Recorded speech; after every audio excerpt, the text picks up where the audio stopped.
over the last 6 months. So it's exciting to see him now working with, superstars. I agree. He has been one that's caught my eye, especially with his fall side plays. We'll see if we get to see some of that here, as this draft has started on Sky Temple. So will we see the norm here, the Malfurion, Artanis, the repeat, essentially, of those heroes? Because those heroes were not map-specific. They're just kind of overarching. We think these are very strong, and already the adjustment. Tassadar is going to be the ban on the side of Freedom.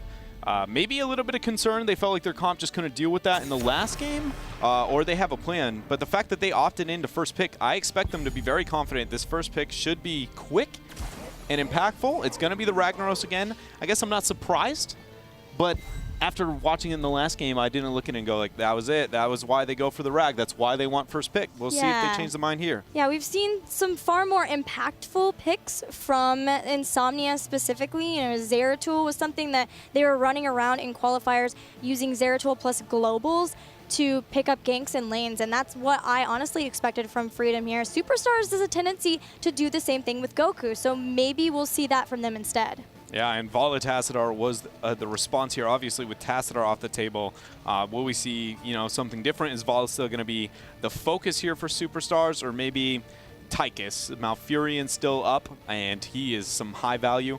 I was surprised a little bit on the value on Warriors in the last game. As I say that, Dahaka is going to be the first pick for Superstars, along with Vala. I don't see why not, right? Why change what works? It is a different battleground, but they were team fighting a ton on the last one. They're going to be team fighting a ton on this battleground as well. And Dahaka was played super well by Goku. The synergy was there from the whole team. I could understand why they don't want to deviate up too much. To be fair, when looking at Goku on Dahaka in the last game, he did a lot of really good things in teamfights specifically. When it came to laning the 1v1, he was very successful in his lane, but it's hard to not be unsuccessful when you're Dahaka in a lane. So mainly, we did catch a couple of moments where it would be the 1v1 drags were missed, and though that didn't punish them at all in the last game, it doesn't mean that it won't here if he's going to be on that hero once more. I'll say it time and time again, it is small things that add up here in competitive Heroes of the Storm, and we'll see if they end up making those adjustments. But Malf and Diablo is going to be the lock-in here for Freedom. I wonder if we'll see another Zarya ban from Superstars. Last time they had Tassadar. I'm wondering if they want Zarya this time to go along with, well, Superstars already banned out Tychus, so that's not the case. But I wonder if Freedom want to do that too, just to try to get all of the shielding away and make Vala a more vulnerable and available target to take out. I think that would be my thought process here. It also synergizes with Dahaka really well when he can go up and kind of just get free harass post 7 with Symbiosis, a lot of damage output, and he's not forced to use his own heroic for survivability or not too worried about it. Instead, they go with the Tyrael, kind of filling a little bit of the same role-ish in the pseudo-supporting, cross-supporting. I'll never say no to a Tyrael ban. Again, he is universally, in my opinion, like one of the most dominant heroes in Heroes of the Storm currently.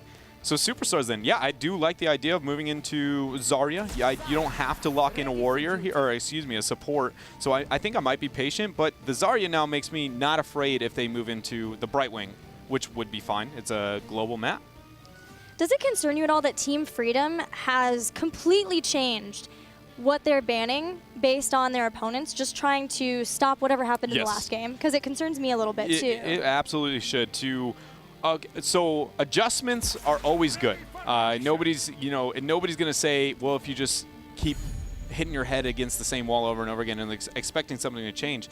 But that fast and both bans over maybe, not really, how do I say this, objectively over-dominant heroes, it seems very like, well, we have no idea what just hit us, so we're just going to not have to face that this time.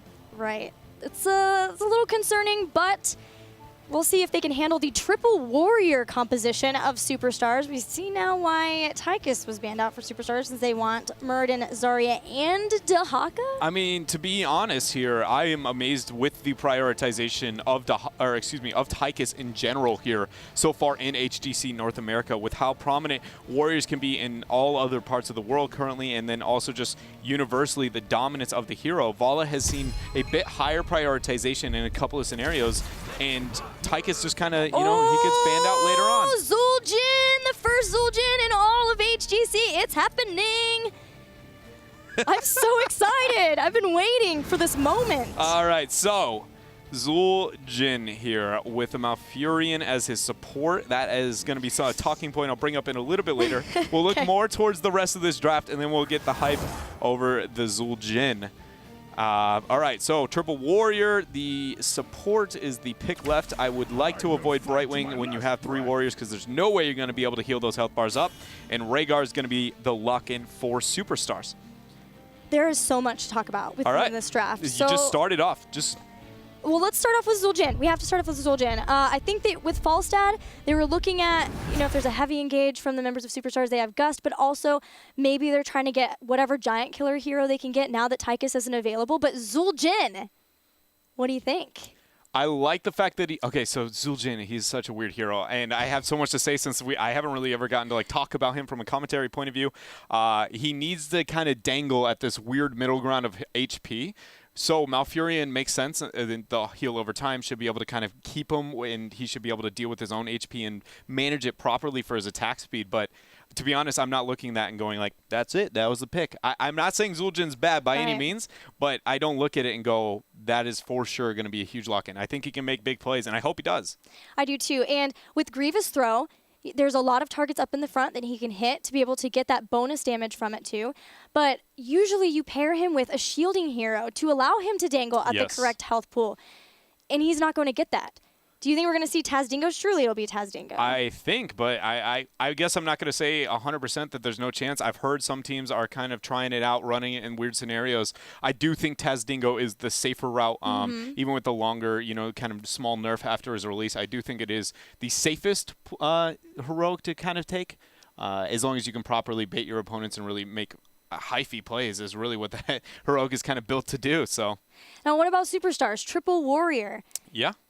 It's safe is what I would view that. I would view our current overall meta when looking at all parts of the world, putting it together is all about health bars, all about crowd control, and using the middle ground, a little bit lower health but higher damage warriors are the main focus. So I think it's a safer route with Tychus off the table too. Zul'Jin is pretty much going to have to get max value, I think, in this game because that is way too much HP to rip through. And maybe it was a pseudo response. That was Tychus is off the table. Right, we have percentile maximum health. I don't know if I look at that and I go, yeah, that was it. It's time. We did it. If it had another, you brought up the healing, right? The having that support with the shielding, then I would look at it and I'd be a lot more confident. Well, guys, it's time to see our very first Zul'Jin in HGC. Here we go, game number 2 between Superstars and Team Freedom. And again, here on the blue side is going to be Superstars. Faye is going to be playing the Vala. Dahaka is going to be Goku. We're going to see Zarya played by Hosty, always, shielding the team. Iacona once again on the support, Rhaegar. And last is going to be Srey on Muradin. And over in the red, the members of Team Freedom. Dansky playing Falstad. Zul'Jin played by Insomnia. Collusion playing Malfurion. Ragnaros, this time played by Nasmus. And Zugrug will be playing Diablo. And already we see the fact that we have Zul'Jin has isolated himself towards the bottom half of the map here, saying that he's going to be willing to take the 1v1. I can honestly say I've never played Zul'Jin against a Dahaka in 1v1, but I can't imagine it looks pretty for the Zul'Jin. He can harass Dahaka all day, but he sure cannot out-wave clear him. That is not something you can really do, and that is more valuable, debatably, than kill potential in itself. But we'll see how it works out. We'll also make sure to clue you guys into the you want axe stacks. I can't say that seriously. You've got to say it, you want axe. We'll let you know how those stacks are going, but we are ready to talk about the keys to the game for Team Freedom, or the keys to the series even. As we saw, Superstars were able to do a lot as long as they were playing not in a panic mode. Be ready for anything in draft. That goes back to Superstars. Of course it does. Although Superstars have been playing very normally so far, that's not generally the case, and that's not what anybody else expected from them. Iacona, just turn that up. I mean, to 11. No, seriously, the last tick of Falstad's W was about to hit. He gets the heal, and then he's like, I'm not done yet, don't worry. He ends up just going into his Ghost Wolf, and he's just going to bite him to death. That was very well done, the turnaround there. But Hosty looks like he's going to be in a tough spot now. Zugrug has on the the slam, chase. not in range, gets the Overpower. overpower, but this is a full, everybody from Superstars is now up in this lane. Ragnaros did not come up too, so Superstars the better rotation. They're able to make sure it was a 1-for-1. It'll be a while for Malfurion is back. We'll see how the teams are going to be able to split up this first temple phase. It's always the mid and top temples. Team Freedom are moving to the mid. They know that they're already down a person. It's going to take a little bit longer for Malfurion to get back. And mid, as long as they can get this started in a reasonable amount of time, once Superstars finish the top temple, they won't be able to rotate down and take as much, but that is still a concern, especially with Muradin stalling as long as he's done. This is a great job by Stray. Yeah, very well done to be able to hold off there as long as possible, as Iacona is confirming the rest of top shots here. And also, we do see the attack speed bonus there coming in for Zul'jin as his level 4 with Let the Killing Begin. And that'll be able to help him maybe increase his attack speed a little bit and snowball the team fight possibly into his favor. Yeah, the nice thing is once you start getting some of that attack speed, as long as you're basic attacking something, it refreshes the duration and then it can build up and up. Another kill. 3-for-1 already. It's a bloodbath this early game. Yeah, they've done a lot more aggressive than we saw in the last game. Superstars is just flat out rotating Team Freedom right now. You can see the leadership coming out from Saray, and just the experience of a lot of the people on this roster of Superstars shows here, and even this early in the second game of the series. The shots now for both the phases has managed to be able to be completed. But right now, Superstars, even though the experience is relatively close to even, you always got to bring up the fact that, I mean, I get it, let the trolling begin. No, but sorry, that's my bad laugh. But again, the structures matter as much or right after the experience. So even though it's even experience, Superstars is definitely very confidently winning the structure integrity war. I'm just amazed by how that last temple phase went. Superstars got most of both of the temples. They got more kills. They took out top fort. And they just are being able to rotate far faster than Team Freedom. This is a different team than we saw in qualifiers. And I know it actually is a different team than we saw from most of the qualifiers since they replaced a player for the last qualifier, but they obviously have been working so hard, and I am incredibly impressed by these guys. The one thing that is a bit surprising is both these camps were taken relatively early. The focus is probably because the globals exist on both sides of the battlefield, but because the shots were relatively slow, we will get a slightly later delay on the second shrine that's going to be spawning here in the bottom lane.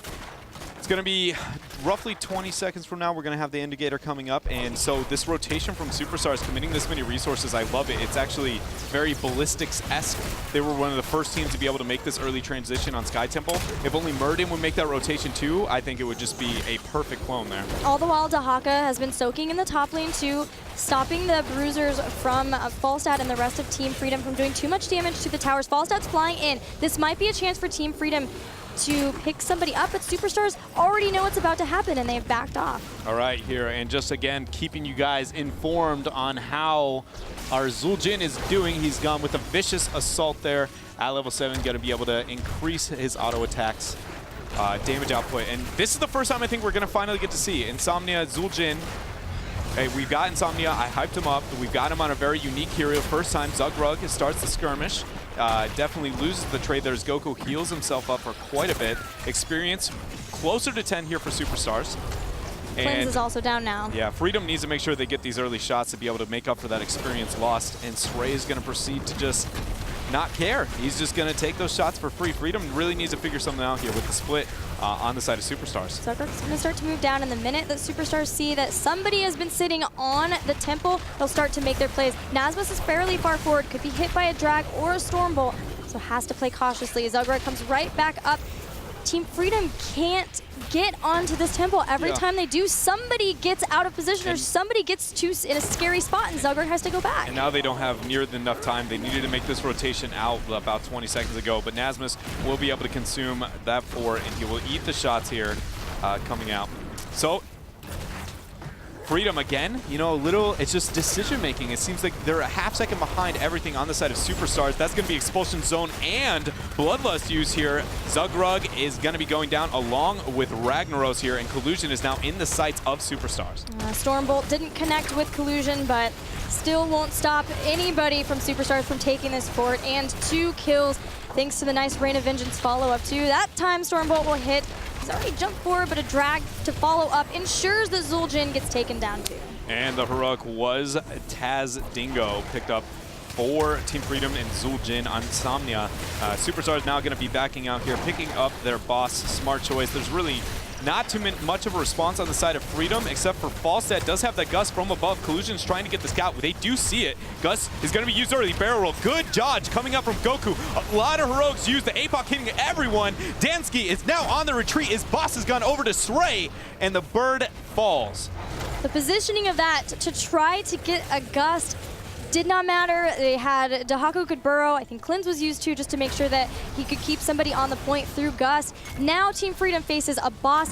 Giants too. It's going to be hard to keep the keep alive. Nazmus, if he goes down here, won't be able to Molten Core on the keep to help with defense too. The stun from the boss keeping Nazmus from going in. He's not getting out of here. He is not, and he used this whole Furious Smash to try and get somebody in the back line, but nobody's really there, and not even the Falstad to be able to produce that DPS as the boss now moving in to the keep wall. This is going to be going down. 13 talents here picked up here for Superstars. Only 9 seconds before we see Ragnaros responding, but Superstars, again, showing their experience, say, we're going to back right on out. Dahaka already in the top lane getting that soak.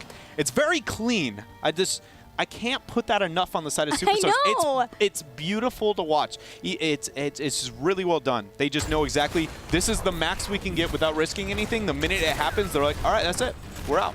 It feels like these guys boot camped. All of the members of Superstars, something, playing a different game.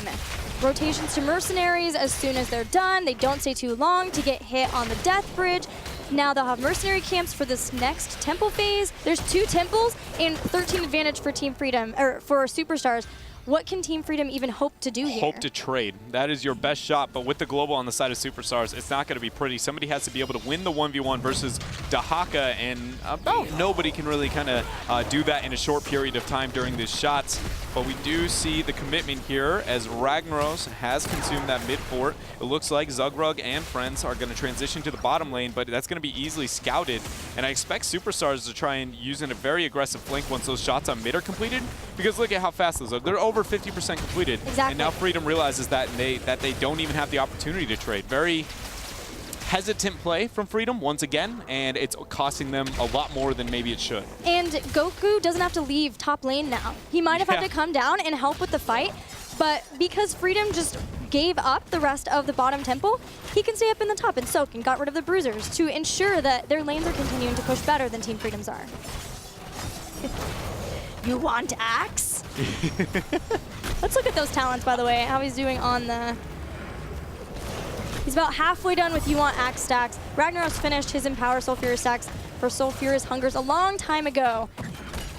But a bit of harass there. That was the first time we really got to see kind of a skirmish coming out from Insomnia, and as Ragnaros hides there trying to bait onto Goku, but I doubt it's going to be anything that he can't handle. Even drags in. He's like, I wasn't afraid of a 2v1. I got this. Rest of the team trying to keep lanes pushed, trying to get 16 as well, and then Superstars can look for a fight, try to catch some people out of position. That was a heroic use there. Adaptation. Yeah.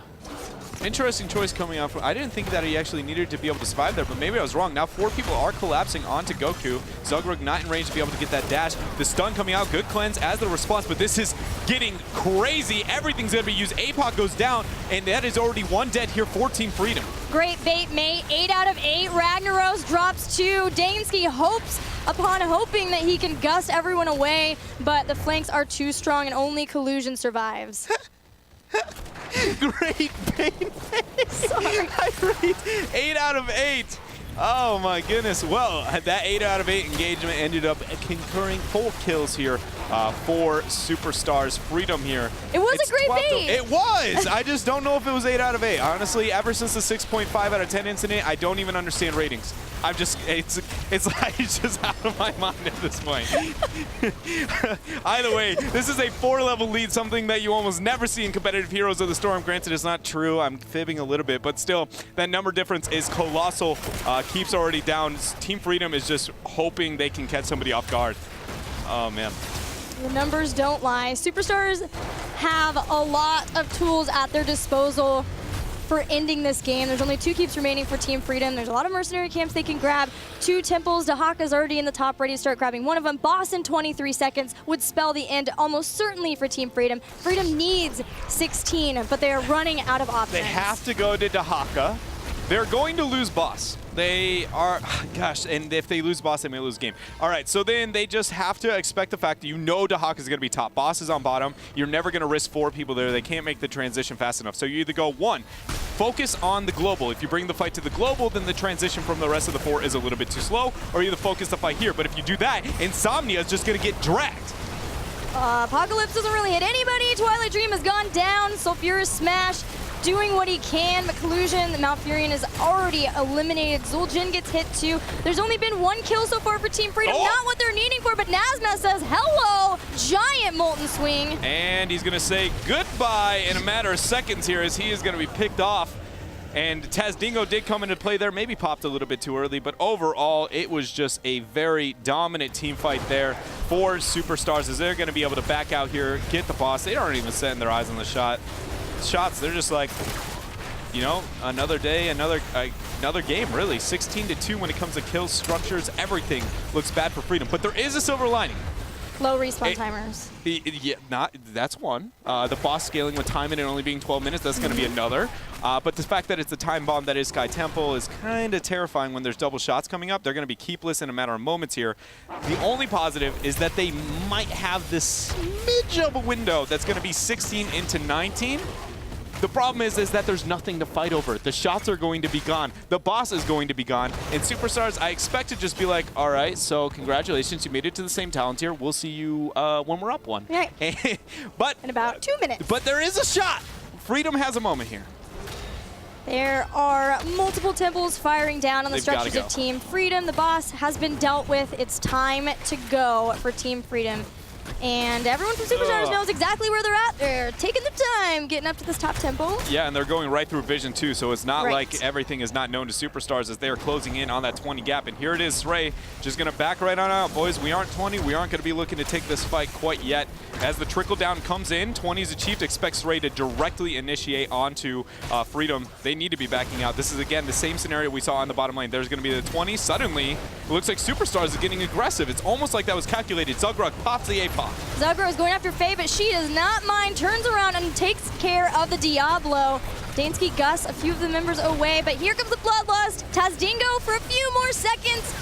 Can't even pick up a kill from that. Zul'jin, Dahaka down. Only Collusion and Dansky left to defend the core versus the members of Superstars. That will not be enough. I believe here, Team Freedom. Collusion ice blocks the Stormbolt. That was a pretty big play. Faye taking a bit of harass, but eventually Malfurion is just going to fall here. 94% on the core. Shields are going to be eaten, and Superstars, game 1 looked clean. Game 2, maybe even more so than that. Very calculated play and well-deserved coming out to them as they're going to be able to take this series 2-0, not completing it yet because it is the best 5 over Freedom. Surprise! I used my wrong words and eventually had to recover, but you know, that was about as smooth as it gets in the world of Dead.